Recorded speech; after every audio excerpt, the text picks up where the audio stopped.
రంగారెడ్డి జిల్లా షాబాద్లో 6 హత్యలతో సంచలనం సృష్టించిన కేసులో కీలక పరిణామం చోటు చేసుకుంది. ఈ కేసులో ప్రధాన నిందితుడిగా ఉన్న రాజ్ కుమార్ మృతదేహం కొత్తూరు మండలం పంజర్ల గ్రామ పరిసరాల్లో లభ్యమైంది.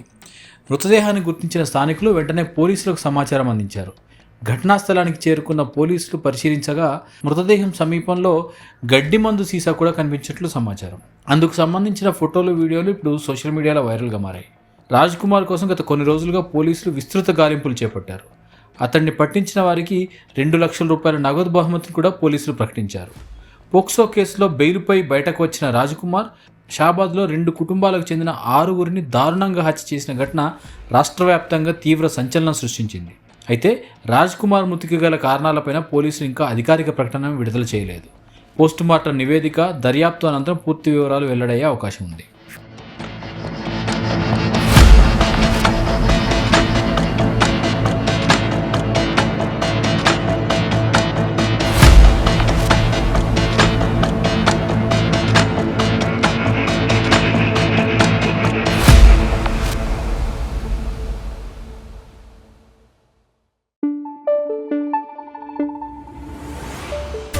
Thank you.